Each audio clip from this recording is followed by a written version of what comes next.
Why do you say that, Father? You aren't afraid, are you? No, but I respect some of the superstitions of others. Often they are founded in fact.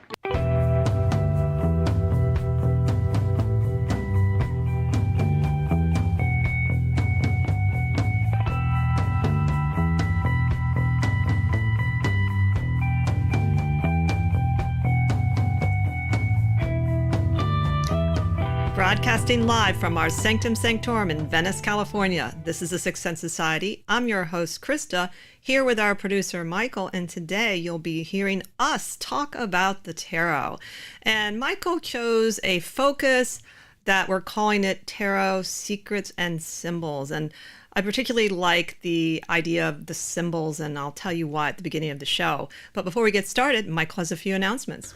Hey everybody, welcome back to our broadcast. We've got a couple great shows coming up. Next week we have our first show we've been wanting to do forever on remote viewing with Earl Grey Anderson, so we're extremely excited about that.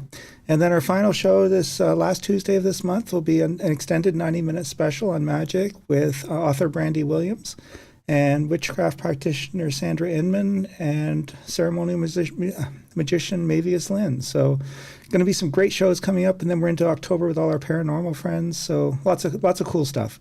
Get all the information on our website sixthsensesociety.com, SIXTH, all spelled out. And while you're there, buy us a coffee on Ko-Fi. But the main thing is click like and subscribe. That helps us tremendously. And I'm not going to take up too much time today because I know you guys are all into tarot and we want to kind of dig into some of the stuff that we think about it. And Krista and I have been practicing it now for over 26 years as professional readers. So feel free to pick our brains. If you have any questions about it, just hit a comment and we'll try and answer your questions for you. So with that, I'm going to kick it back to you, Krista. So take it away, Krista. Great. Thank you, Michael. Yes. And welcome. I want to say welcome to Caroline. I'm glad you are here, and we hope you will also chime in, as she's also a card reader and astrologer, and she's been on the show before. So thanks for tuning in. And Mark Coates, thanks for tuning in too. So one of the reasons I got excited about this idea of focusing on symbolism is because the tarot is the most symbolic tool you can imagine.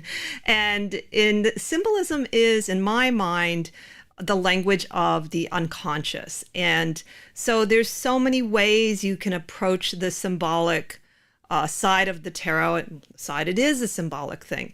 And the other reason I really think it's good to talk more freely about the tarot and symbolism is, for whatever reason, modern tarot readers, at least some of the popular interpretations, have really gotten away from the symbolic nature, and they will literally interpret cards. And honestly, it's not in most of the books that were developed around tarot, because I've read Arthur Waite Smith's book, I've read Crowley's book, I've recently read this book by Ben Dove, who talks about the Marseille deck, which is totally about symbolism. So it's more of a new thing, to tell you the truth. And so I'm sort of perplexed by that. But before, I continue, what do you think about just this topic, Michael? So what do you like about it?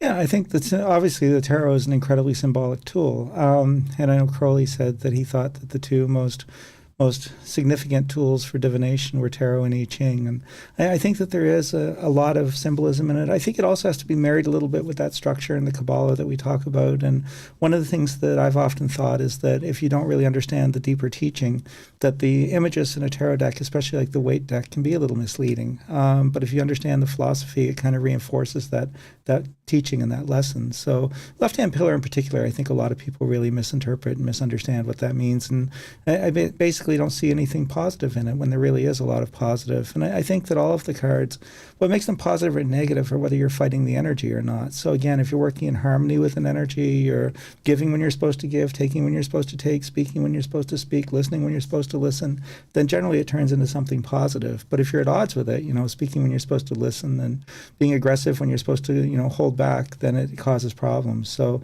it's really that misuse or that not being in harmony with an energy that really causes the conflict. But it's a fascinating tool. And again, 26 years in, and Krista and I have done, tens of thousands of readings, and I still find it fascinating. And even every once in a while, you'll still see a new insight on one of the cards that you hadn't really thought of it that way before. And again, it's not really changing the interpretation. It's just another facet, another way of looking at the energy. But it's a fantastic thing. And I think tarot just an endlessly fascinating study. It's true. And one of the things I would say just in the last 2 years, I've been collecting, I'm trying to collect the significant books that have been written about the tarot throughout the ages. And I had this goal of like reading them in order, and that's not happening. But I do pick them up and read them when I feel the mood or a move to do it. And lately I've been interested in comparing the different versions of the cards in terms of their imagery. And one of the most, I would say, important things when you're looking at the symbolism of the tarot is to A, use the same deck for a while, and B, actually look at the cards all of the time.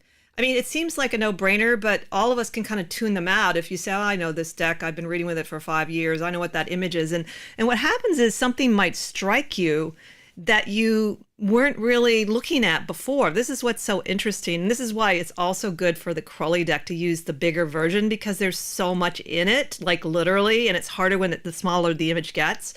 But if you even compare, like, one of the cards I'm going to talk about symbolically is the Three of Swords, because that one really gets kind of messed up a lot.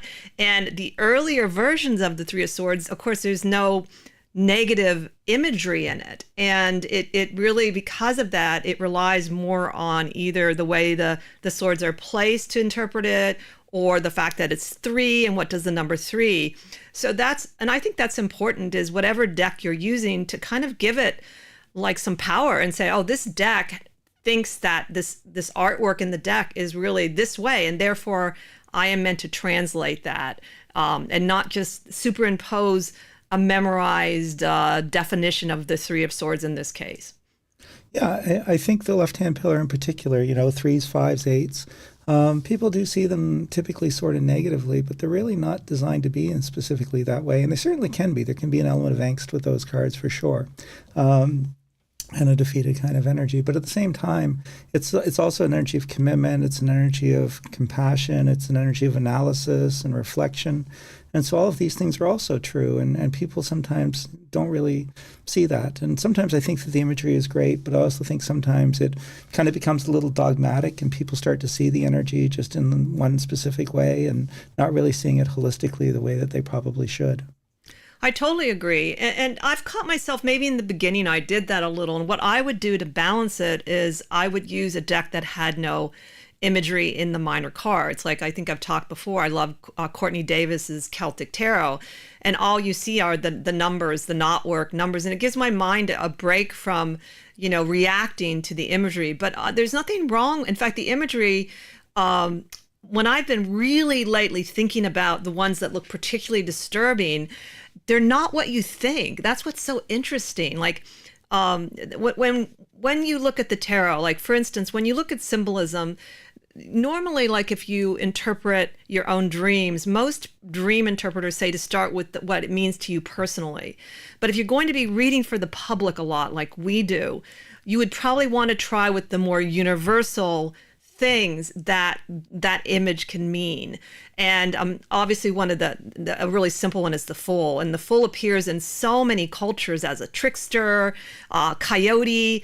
And so it's an archetypal energy that many, many cultures have. And so these are the symbols that are really profound with the tarot. And you can find them, they're somewhat ignored in the minor cards, but they're just as profound. And Michael and I have talked about that on the show, how minor and major are equally important. There isn't just, the major is more important. There are people that just do decks only on the major arcana. And I don't think that's true at all.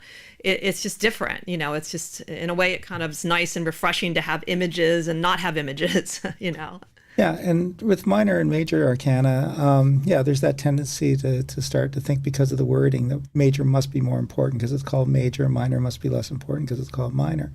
But that's not really the context for the words. And I always tell people, think of it like music. And you wouldn't say that a major chord is more important than a minor chord, that they're both of equal value. They're just somewhat different. But if you were to remove all the minor chords and so forth and scales, your music would sound pretty terrible, because they are equally valuable. So really think of it in musical terms, as I said, major and minor in that sense, rather than in the subjective sense of value. So one of the things I wanted to talk about are some of the ways you can study symbolism And what I would say that I wouldn't try necessarily to read the symbols while doing a reading. I would inform myself by studying them away from the reading, let them kind of sink in. And there's a couple of overall points I wanted to make from the very beginning. One is that if you study, like we do, the Tree of Life, the Kabbalah, that is itself a symbol. And it's a big, complex symbol, but it's every time we do a reading in my mind, I see, as much as I see anything, but, I imagine the Tree of Life. And so you are using this symbol that is a beautiful symbol of what some people see as the blueprint of any creation. And also because it's called a tree, trees are throughout all cultures important symbolically. So you're already working with a symbol in the sense that it's always in your mind, working on a subconscious level. The other thing I wanted to mention too is that not only can you look at the cards symbolically on an individual level, but you can start noticing patterns of symbolism. Like Michael once noticed, the right-hand pillar cards, the major arcana, are mostly individual figures. And that fed in symbolically to what we understand the right-hand pillar to be about. Yeah, and it's really kind of that elevation of self, so we're separating ourselves from our traditions and our peers and kind of charting our own new unique path forward and so forth with that energy, braving the unknown. And that's why I think Kabbalah is very important, and understanding some of the Tree of Life, at least as it relates to tarot, is very important. And unfortunately, I think a lot of the books even gloss over that or don't even touch on it. And because it really does flesh out, a lot of aspects and elements of the cards and the symbolism. And then I think the beauty of symbolism, again, is the idea that it isn't dogmatic. Once we write things down, it becomes very narrow in terms of what it means. Whereas with a symbol, it's a living, breathing thing. And as I said, I'm still discovering facets of some of the cards that after 26 years and tens of thousands of readings, you would say, okay, I've seen it all. And every once in a while, you'll see the Fool in a different light or something where you'll say, I never really thought of it in those particular terms. Because again, it's not dogmatic. It's not tied into that specific language. And that's the beauty of any symbolic tool. That's really its beauty. Yeah, symbols are very dynamic to me, and they can evolve with your own understanding of the universe. And for instance, for whatever reason, about 2 years ago, someone said something about the Three of Swords in a book that was very erudite. And, or it was maybe it was on a podcast, but the person was intellectually very well versed in tarot, very well versed. And she immediately said, oh, the Three of Swords is a breakup card. And okay, I'm not going to say no one could ever break up under the Three of Swords, but my experience of it is completely different. So I actually decided to look at the symbol a little more deeply, besides my own interpretation. And the one card I wanted to use was the Weight deck because it's so famous. It's just a simple heart with 3 swords piercing it. And the first thing you immediately can see is the heart is not broken. It is taking the swords in. It's there like a presence, like, but it's as if it can handle it on some level. And then I thought, well, isn't that an emblem of Mary? And I don't know that kind of iconography. And so I had to research, and yes, the Mary's heart is sometimes pierced with 1 sword, 3 swords, or 7 of swords. This completely fits with the connection of the threes in general to Binah, the great mother. And that is what it's referring to. It's referring to, and then when you look at it Kabbalistically, that is a very interesting Sephirah. It's the great and terrible mother. It's connected to creation. And one of the things I do love about Crowley, he always talks about the Kabbalah with the cards, and sometimes over your head, or he'll refer to another book like he does with the Three of Swords, but he's always talking about it. And he'll get you interested in going and studying it yourself. But one of my favorite lines about Binah comes from Dion Fortune's book. And I was actually studying that for a different reason. And she talks about, this is a place where form disciplines force with a merciless severity. So what they're talking about, in some way, is that by the time you reach the threes, you're beginning to create something. And it's a painful process. It is not easy. And so on sort of a more, maybe philosophical level, you can see that. But also you could even just see, based on what we know, that the high end of all of the threes is seeking some kind of understanding and compassion. And so, when I talk about the Three of Swords, especially, I'll give people sort of the range of things I've seen people do with that card. And to be honest, I don't think I've seen anyone break up over the Three of Swords, but I have seen families go into chaos, not communicating, and just everyone reacting and it getting worse. I have seen that, like, specifically. So that kind of reactive energy with the Three of Swords can definitely be there depending on the level of consciousness. And it can also represent this deep desire to be of help and to do something helpful, but maybe you don't know what actions to take, So I love that, for whatever reason, the idea that it's a deeply spiritual image gets completely overlooked in modern tarot books. And it's not, I don't think so in some of the older books, because they were so into symbolism, And I wish that more people would, just consider that. And you can interpret it the way you want after you look at the symbol, but it makes you think of it from a different angle. Yeah, I was going to say I very rarely disagree with Krista, but I was going to do it a little bit this time, in the sense that I don't think anyone really does break up on the Three of Swords. However, it could very easily be the beginning of the end, for sure, because it's just not progressed far enough. But with the three, sometimes, again, in the negative sense, we start to confront our doubts and our fears and uncertainties. We start to kind of think about that stuff. We're reflecting, is this really kind of what I want to continue to experience or do? I'm not sure, with the three, there's always that questioning aspect to it. So if you think about it again, if it appertains to a relationship, which could easily do career as well, but that idea that I'm even questioning things, that's not necessarily a good sign for a relationship. Why would I be going over and reflecting and asking myself questions about it? I should be content. I should be somewhat satiated. So again, there is that disturbed element of it, but not disturbed in a negative sense, just the idea that it's not content, and as Krista said, sometimes that can be the idea of trying to question things and decide if this is something that I want to put up with, or is there something I can do about it. But there is that element of reflection in the three. And as I said, in a negative sense, it does express its doubts and its fears and its uncertainties and so forth. But it is that great question, should we continue and or do something different? And that's where the question is being asked, is at the three. Yeah, it would probably have to do with the placement of it for me. And it would also have to do with the following cards. But I think it's too early. I've always felt, generally speaking, unless you have a lot of threes, that it's still too early to say what's going to happen.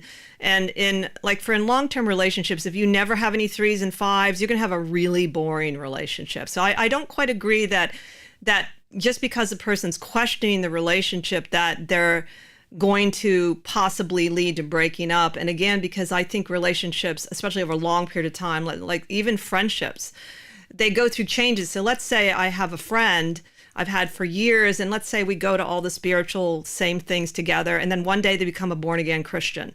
And then you're like, uh-oh, what's going to happen?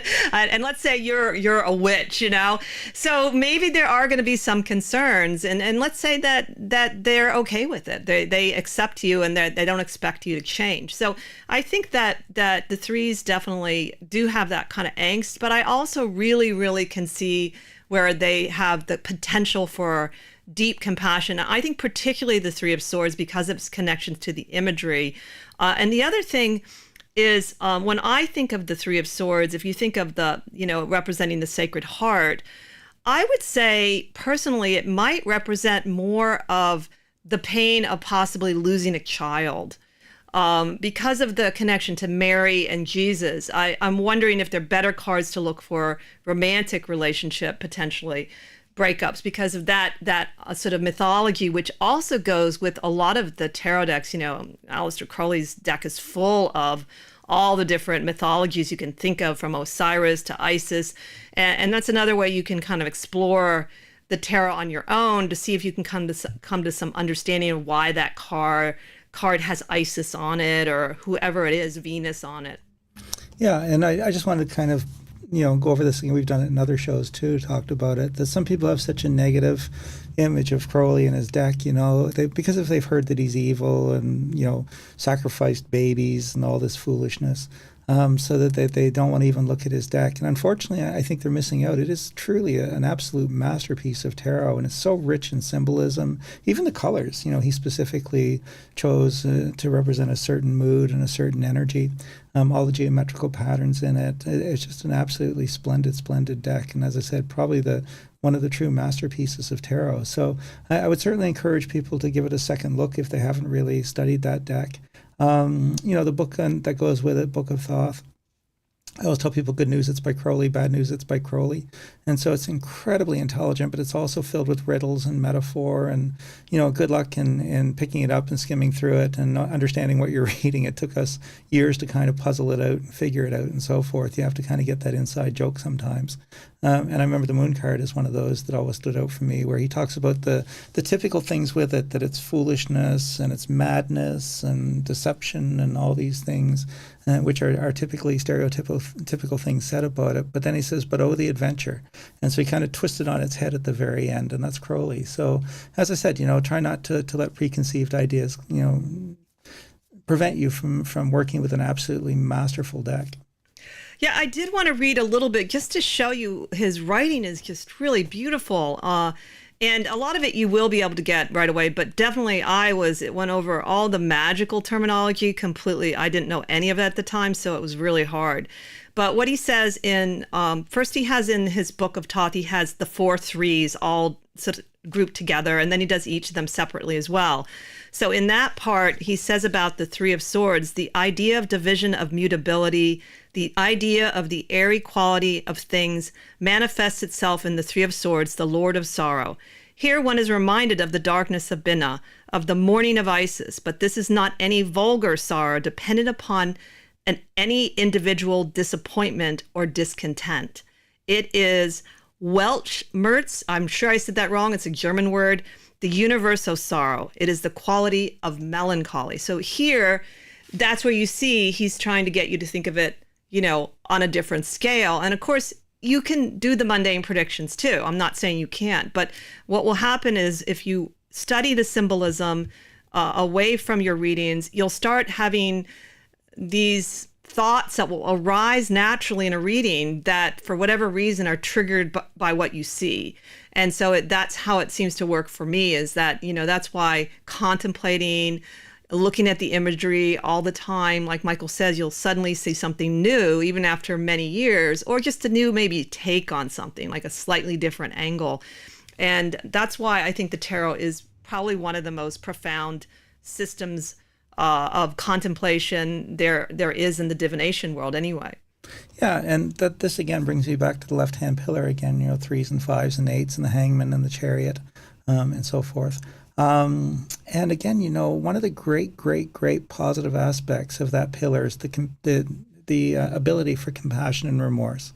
Because it does have regret, and that can be a positive thing. Whenever we're kind of working with someone who may have wronged us and so forth, if we can determine that there's actual true remorse there, then that means that they are redeemable. And when people are filled with ego and they have no remorse, they're celebratory in nature, that right-hand pillar where they just want to get on with things and they don't really care. It's a problem. So again, that's an idea of how the left-hand pillar, it's something I look for.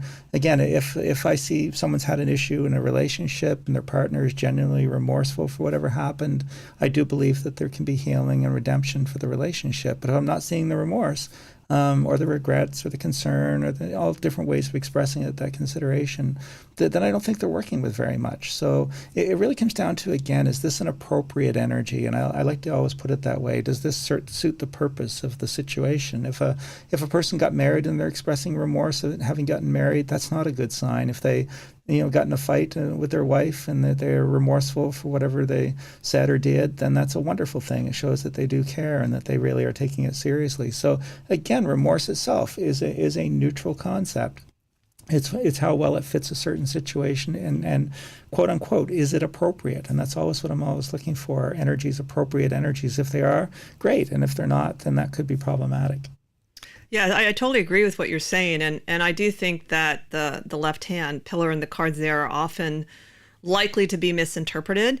We do have an interesting question coming in. Can you elucidate any of the difference in symbolism between the Thoth and the RWS deck? Wow, that is a big question. I know the order of trumps and even names were changed. Well, that's something I do. Lately, I've been comparing some of the symbolism. Like I did an article in the Nine of Swords, and I looked at some of the differences. And probably my first answer to that is I'm not an expert on any of the symbolism of the decks. And I will say that from what I can tell with Aleister Crowley is one of his intentions with his deck was to have it represent the new Aeon, the Aeon of Horus. And so he has a lot more Egyptian symbolism tied in literally into the cards themselves. You can see it in so many of the cards. And he also has, of course, added in astrological symbols for the minor arcana as well as the major. He has the Hebrew letters, also I Ching. So he's really made it into a system that really tries to integrate a lot of other systems. I think Waite was obviously familiar with Kabbalah. It's not necessarily as evident that it's in the cards, but the Three of Swords for instance, in the Waite deck and the Three of Swords in Aleister Crowley's deck, they're very similar in interpretation. They both have sort of a dark background. But I would say there's a lot more complexity and layers, which I really like in the Thoth deck. And yes, they've also changed some. Well, I don't know if that was Waite. That was the Golden Dawn that changed. The positions are with the Golden Dawn, where the star and the emperor are in a different place in the tree, and then the numbers for the strength card and justice are changed. So I don't know if that was really Waite's doing. That was more of the Golden Dawn's doing. Yeah, and just to come back again to Mark's question, the name changes themselves are not such an issue. It's adjustment instead of justice. It's, art instead of temperance. It's aeon instead of judgment, rather. Don't know if I said the right thing there, but adjustment and justice. So again, that the words are appropriate. They're just kind of a different word, but, again, kind of means more or less the same thing in many respects, maybe slightly more accurate element or understanding of it a little bit. The switching of the star position on the Tree of Life with the Emperor, again, those two are very similar energies. They're not radically different energies. One is a little bit more physical, one is a little more conceptual. And so he took the physical card of the Emperor and moved it down to the more physical position at the bottom of the tree, took the more conceptual card of the star, and he moved it up to the top. But again, very similar orientations, very similar energies. And I think that was a good change. And I've always taught Crowley's placement because I really do think it makes a lot of sense. And then he switched the numbers of the strength card and justice. The 8 and 11, he swapped. And he does make an argument in his book about why he did that. I'm not so sure I buy that, but again, maybe.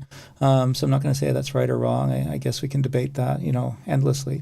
And then he did change the court cards a little bit. So in the Rider-Waite system, you have kings, queens, knights and pages. In Crowley's system, it's knight, queen, prince, and princess. And he said he wanted to do that to balance the masculine and feminine energies a little bit more. So you have a queen and a princess.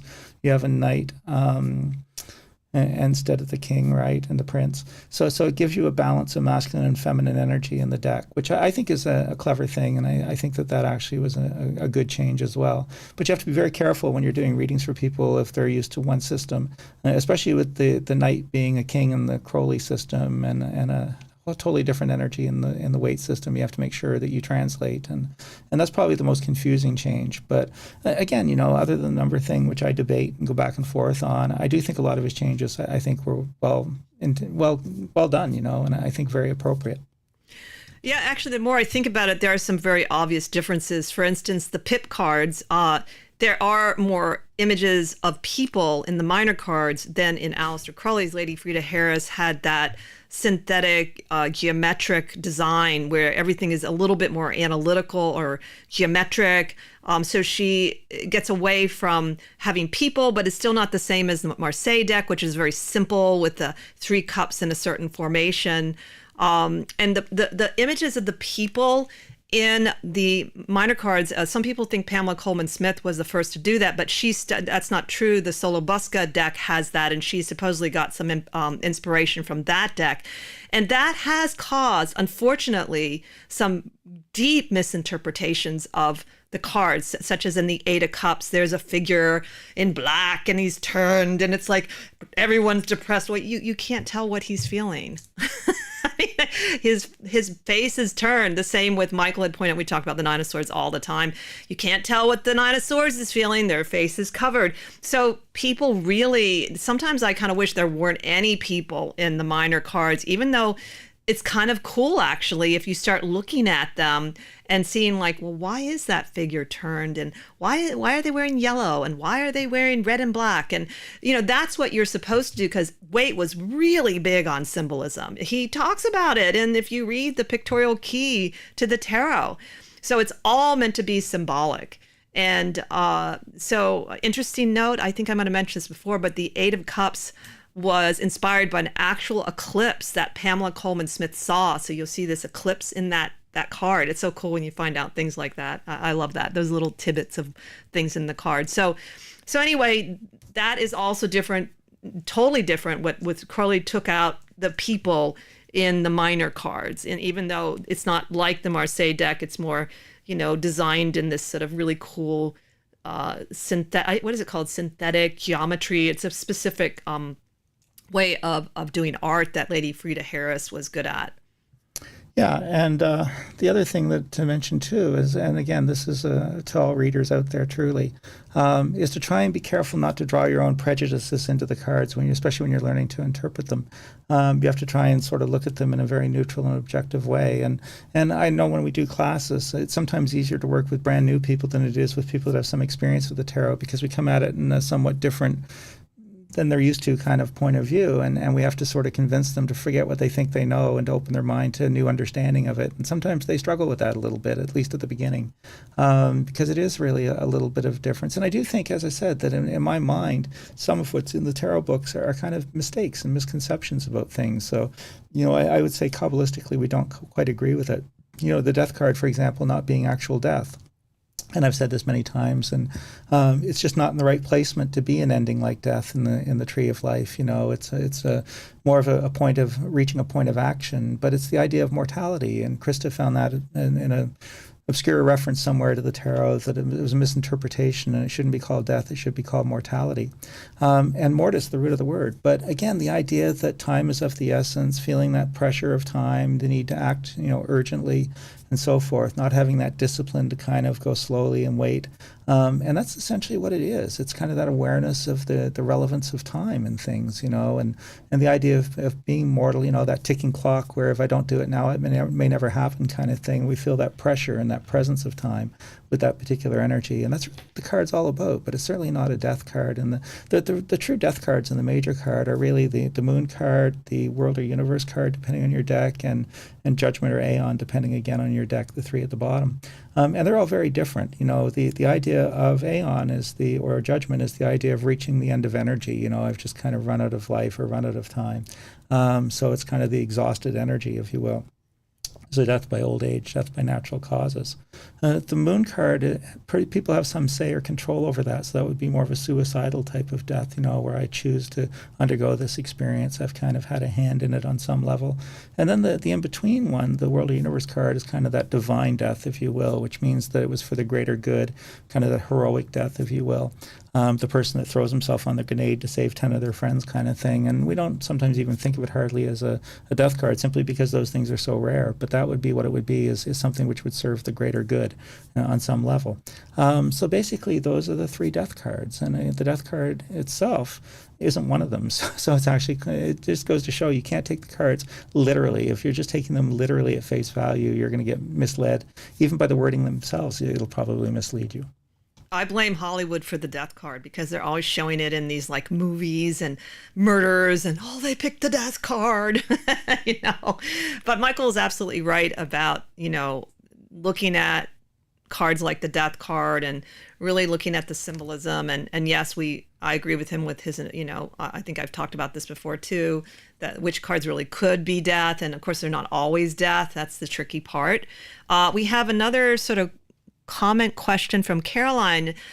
who says, the eclipse in the Eight of Cups. Can you say more about that? Oh, you got me on that one. You're the one to answer the question about eclipses. I study astrology and I just don't have a point of view about eclipses. I've tried to, I've read what people say about eclipses, and I haven't gathered what I think about it, other than it is very prominent in the card. So I would say, since you're an astrologer, in your case, you could use that interpretation. It could also be a timing thing. If you know there's an eclipse coming, it could be a good way to use timing. What I was struck with the Eight of Cups was in the weight deck was that the way the cups are actually stacked. It's very Kabbalistic. You have these two cups. There's three cups on top of five. So 3 and 5, which is, guess what? The 3, the 5, and the 8. It's the left pillar. And the 3 is a 2 cups and a 1. So it's telling me the origins of the Eight of Cups. It's brilliant. It's going from the ace, the 2, 3, but it's coming down the left pillar.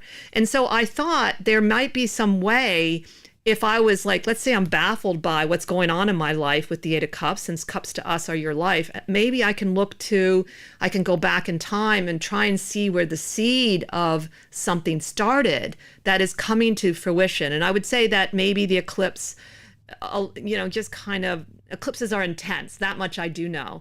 And the Eight of Cups can be intense, but not always. I've seen it be super subtle. I've seen it be one of these things that kind of goes under the radar a little bit. And it all depends on the whole reading with the Eight of Cups. But it is coming to a culmination in a sense that, but I'm wondering if you could use the eclipse for timing, if you could also look at it in terms of the intensity of things. I can't remember what kind of eclipse this is that Pamela Coleman Smith saw. They even say where she was. It's in a really good book about the Waite Smith. But I thought the way the symbolism of the cups was really fascinating, because they're actually in the forefront of the image. They're actually more important than even the figure behind the cups. And so I think that's where you see some of the Kabbalah with Waite's cards. Yeah, I wanted to touch on Mark's asking a good question. Can the death card still mean rebirth or renewal? And Kabbalistically speaking, the answer would be no. It's not the correct position for that. Now, the idea, if we had to look at it, which card in the tarot would be the most likely to connect with those concepts? Well, we have the idea of birth. So we have to look at the Genesis cards, which would basically in the major arcana would be the Magician, the Empress, and the Fool. So we kind of start there. It would have to be one of those three energies because it's a birth. And so we're looking at the beginning or the genesis of the experience, not the ending of it. So I would start with that. Then the idea of renewal or rebirth is the idea of I renew my vows, I'm renewing something. And to me, that renewal aspect has a repetitious aspect to it. The Fool doesn't have that. The Empress can have a little of it if necessary, but the one that really embodies that is the Magician. So in all honesty, from a Kabbalistic point of view, the Magician would be more likely to be the major card that would be associated with rebirth or renewal, which again is the idea of starting at the beginning again and kind of, again, trotting that same familiar path, but kind of renewing or starting over. And so to me, again, that would be the one that I would look at if I really wanted a card that would represent that.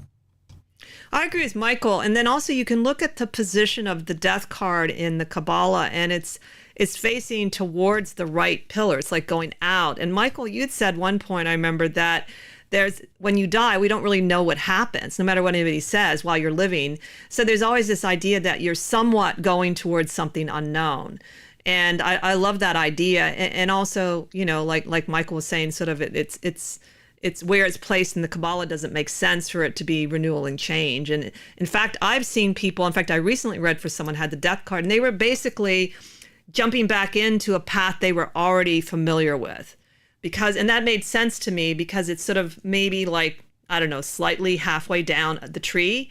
So, to me, we often use just the positions of the cards in the tree really are very accurate, like in terms of just what the pattern is. That is the place we almost always start. And I think there's more than enough material for you to work with just that, the placement of the cards on the tree.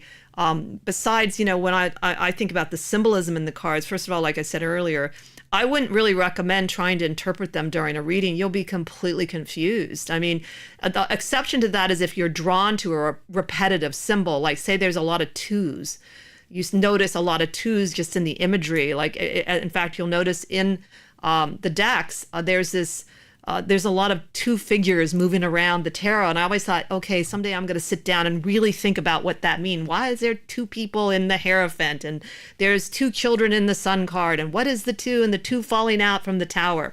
So those are the things that the tarot wants you to think about. And as you think about it, you'll just get new insights. It's not supposed to be kind of a literal thing that you're doing, I think, during a reading necessarily. Yeah, and that brings me to another point that I wanted to touch on too, is that we have people that do one-card readings, and I don't think you can do a one-card reading. I think you can understand conceptually a card individually, and so forth. The Magician or the Death card or the Fool we could talk about individually. But there are many, many different aspects and elements to it. And if you don't have a pattern, you're not going to know which of those aspects or elements you really want to talk about. So for me, doing an actual reading with the tarot is about reading a pattern of cards or a pattern of energy. And one card does not a pattern make. So I would say 3 or more would be mandatory for any kind of a reading. And, the bigger the pattern, the more information you have to work with, so to speak. But I think 3 is absolutely minimum in order to create a pattern. And then you can get into basic, past, present, future. You can look at it a lot of different ways to start to give some context to it. But without that pattern, the individual cards are very difficult to precisely read in any meaningful way because, again, there's just too many aspects, too many elements to it. And with no context, you have no idea where to go with that. Now, Caroline's had a couple of different questions and comments. To answer your question about what eclipse was Pamela Smith inspired, I don't remember, but it's in that book that you have, The Secrets of the Waite Smith Tarot. I believe it's a big, thick book. And I think I only came across it maybe recently. I somehow had skimmed over it. I had that book for a while. So she does say where, they say where it was from and the time frame. So, but I'll get it for you later. I just don't have a good memory for things like that. And then I'm not quite clear about your comment. You say the king, the child, the bishop, and the maiden can show 4 ways of responding to death according to The Secrets of WST. Is that the Waite Smith Tarot? I love that, is what Caroline says. So I'm not quite sure, other than it sounds like you're responding to our discussion about the death card. Sorry, I was typing and chatting with Mark. Oh, with the aces too. Yeah, That's the aces another, trying to right. touch. So yes, the aces are definitely the generation of the suit, and it really represents the idea of the divine vision. So we have that conceptual. The higher up the cards are in the Kabbalah and the tree, the more conceptual they are. The aces being the very highest point. So it's really that sort of divine vision or inspiration. It can be achieving it in the reading if it's placed in a position where it represents a manifested outcome or something, but it's still the idea of the divine vision. Now, again, whether or not that comes to fruition, how it's going to be brought to fruition, there's still a lot of unanswered questions, but it is the genesis, is that idea of that eureka moment of inspiration, and that's really what the aces represent. One of the things about aces you'll notice in some of the most popular decks, like the Waite and the Thoth and even the Marseille deck, they are so beautiful. And I know that some of you can't see this, but in this one version of the Marseille deck, I love this Ace of Cups. I would tattoo this on me. It's just so beautiful. And so we all sort of get that there's something really important is in the aces, the divine nature of the aces. You rarely see a really poorly drawn ace. Whereas some of the faces and the figures can be definitely poorly drawn depending on what deck you're using. And I agree with everything Michael's saying about the aces, that kind of potential, and of course depending on the position in the actual layout, what it's going to be more specifically too. So Caroline is adding to her comment: the king resists, the child embraces, the bishop prays and negotiates, the maiden gracefully accepts death. Well, that's interesting. I could see that, and it's true. Children do have an unusual connection to death. When I was younger and I was really big on volunteering, I volunteered at Duke University with this program. It was called Play Therapy. And basically, it was a place where they had this program where children that were very sick and often dying, they had this technique of therapy where they would use with the kids, and it was really their domain that you would go in and whatever the kids wanted to do. And it was true that from what I gathered, I think I only did it for 6 months, is that sometimes the child that was dying and knew it was way more accepting of it than the poor parents. And it really struck me. I was like, wow, that's amazing. So that can be true. I don't think it's true of all children, but maybe they have still, some of them have this connection to the spiritual world that could make it easier for them to understand it. Yeah, for sure. And I mean, connection to the spiritual world, if there's anything spiritual, it's tarot, which is why it's too bad, again, that some people think it's satanic. It's really not. Certainly had nothing to do with that. And in fact, the genesis of it goes back to Hermeticism and Kabbalah and so forth, certainly nothing evil. And really what it is, especially when you look at the whole tree of life and you're looking at it in its entirety as opposed to individual cards, is that it very much is a pictorial representation of all the experiences of life. And that's the beauty of it, is that as you have the excitement and the angst and the peaceful, content energies and the remorseful energies and the feeling of significance and divine purpose and all of that stuff. And so it really is the mechanics of life. It's all the experiences of life and how we let those things play out. And the whole idea being, I think that if you have a better understanding of those things as a whole through tarot, is that perhaps you're able to handle life a little bit better, shall we say, that when I'm going through a period, I understand it a little bit better. And then, so forth. And, again, when we think of, an ending, I always tell people I wasn't here, I'd just be somewhere else, and so for me, again, and maybe that's a bit of tarot thing where you recognize that there's this process by which things get, again, end and begin again and so forth. And so we don't lose our minds as much. And I think able to maintain more of a balance. It's almost a very meditative tool in that sense, almost Buddhistic. So it's a wonderful, wonderful system in that regard too. And I think just to see life in a more holistic way is one of the great benefits you get by studying the tarot. There's actually a slight addition to what Caroline said. She was talking about the 4 figures in the death card of the Waite Smith deck. And so since I'm not as familiar with that deck on a day-to-day basis, there are 4 figures, and those are the figures that she is talking about: the king, the child, the bishop, and the maiden. So that's a great example of looking at a card symbolically. And the other thing that's interesting, since they're talking about the death card a little bit, is how it went from the Grim Reaper, which from what I understand from my limited research, it really was the Grim Reaper because it came out of that period of the plague. And so it evolved into other things. So the death cards really evolved a lot. So like, for instance, it's riding a horse now, in some versions of it. So that in itself is kind of interesting to me. And then of course, Crowley's is very different. His imagery in the death card has a whole connection to sperm, I think, in there. So, but when you're using whatever deck you're using, to me, that's your tool. And, the more you know your tool and the more you really appreciate it, it's going to teach you things that you won't get. And that's another reason why I'm somewhat of a tarot art snob. And I don't think just because it looks cool that it is a tarot deck. And the reason being is because Michael and I both feel strongly about the connection to Kabbalah, and Kabbalah really does have a very strong system that correlates certain colors and certain plants. And yes, there's some different, there's disagreements on what goes where, but to me that doesn't matter. You can pick whichever one you want and start with it. And you might decide, I'm kind of wondering why the moon card is not connected to the moon. I'm really, really a little disturbed by that. I haven't figured out where I'd put it, but I've thought, well, it's the moon. Why can't it just be the moon it's connected to instead of Pisces? So, these are things that you will get on your own eventually, and you'll start questioning, but it's only by using a system for a while that you will do that. Yeah, and then the moon card too, again, the idea of, we talked about it earlier in the show, that Crowley says, the adventure, and how people see it as a card of deception. But it really isn't. The moon card is the light, is the revelation of the deception. So it's coming to the truth and getting over that energy of deception. So it really starts to see things again for what it is. And so for me, again, it's really a card of revelation. Is a good way of understanding the moon card, and it's certainly not a card that indicates one is operating under deception. They may have been at one point certainly deceiving themselves or deceived by others, and the right-hand pillar does have that capacity to be able to do that. But then the moon card is all about the revelation and of the truth, and that's really kind of what it's about.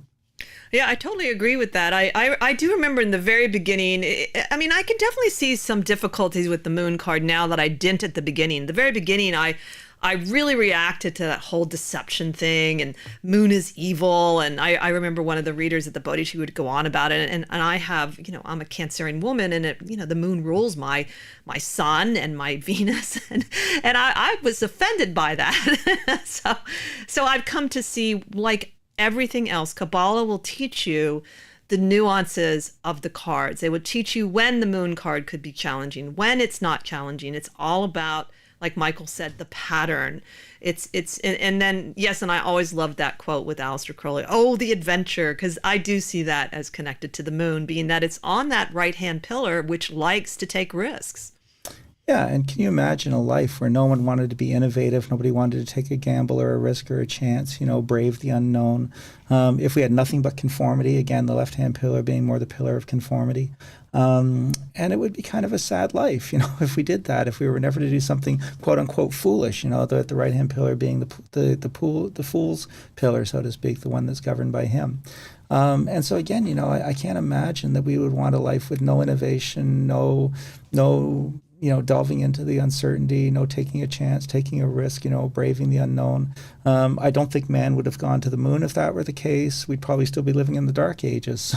So again, all of that energy of discovery that goes with the right-hand pillar being so important, and that desire to sort of take that leap of faith. And again, that's where we have the Hierophant on that pillar, the idea of the courage to take the leap of faith.